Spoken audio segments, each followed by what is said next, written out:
কি জানি একটা ইঞ্জেকশন হলো যে করেছে পরে মাত্রই বইয়ের হলো যে আর নিকাশি ব্যাপার ইচ্ছে না অক্সিজেন দিয়ে কইছে যে এই জায়গাটা হবে না মেডিকেল আপনারা নিয়ে যান আমরা ওই মাত্র শোনাই হলো যে দৌড়া হলো যাচ্ছি আশা হলো যে বইয়ের হলো যে মৃত্যু হয়ে গেছে 2 মাস হলো যে বইয়ের হলো যে বাচ্চা পেটে ওই মেয়ে ছিল 2 মাস প্রেগনেন্ট, মেয়ে মারা গেছে।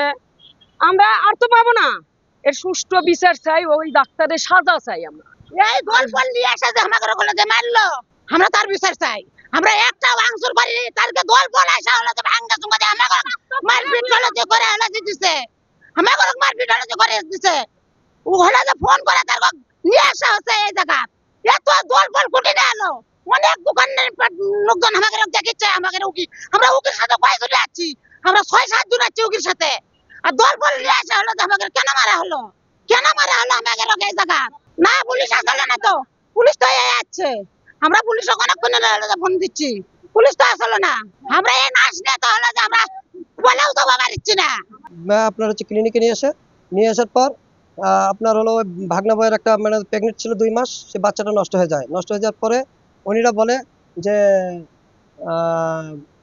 ডিএনসি না কি জানি করা লাগবে, এই কারণে মানে যে ভর্তি থাকা লাগবে।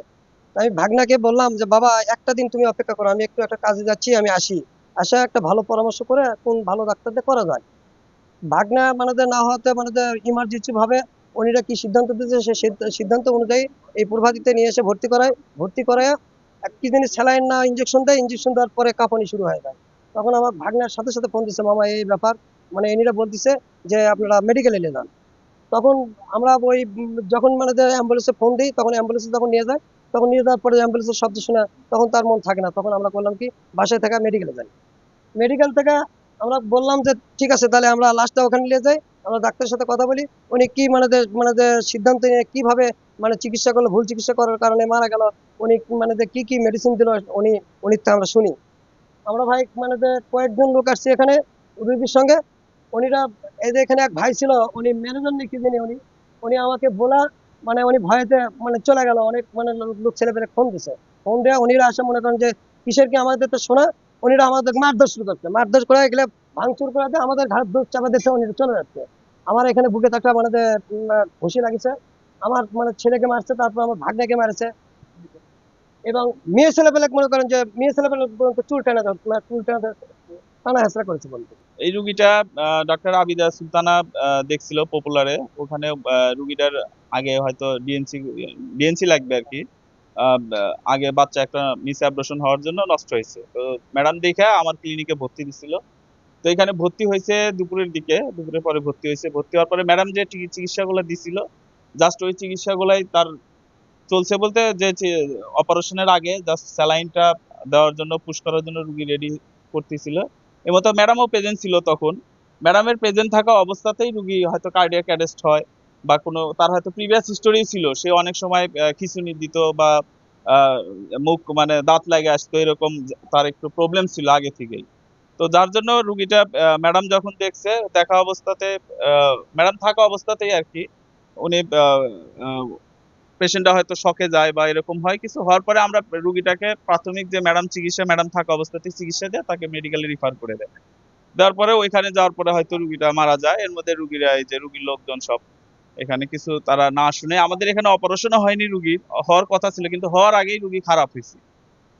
এই রুগীটাকে ম্যাডাম গতকালকে ভর্তি দিছিল, কিন্তু গতকাল ভর্তি হয়নি, আজকে ভর্তি হয়েছে। তৃতীয় পক্ষ বলতে ওনারাই আসা ভাঙচুর করছে, এবং তৃতীয় পক্ষ অন্য কেউ নাই, ওনার রুগীর লোকজনই আসা, ওনার কয়েকজন লোক ছিল, ওনারা লোকজনকে ফোন দিয়ে নিয়ে আসা, জাস্ট আমাদের কাছে কোনো কথাও শুনে নাই। আমাদের মেডিকেল অফিসার ছিল, আমাদের সবই প্রেজেন্ট ছিল, কিন্তু ওনারা কারোর কথা না শুনে সব ভাঙচুর শুরু করে, মানে আমাদের কাছ থেকে কোনো হয়তো তাদের আছে যে আপনার রোগী এখানে মারা গেলে কোনো ক্ষতিপূরণ বা এরকম কোনো একটা কিছু।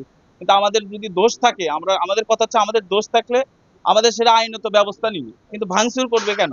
আমার ওখানে মেডিকেল অফিসার প্রেজেন্ট ছিল, যে ডাক্তার ভর্তি দিছে সেও প্রেজেন্ট ছিল, আবিদা সুলতানা রূপা এরা সবাই প্রেজেন্ট ছিল।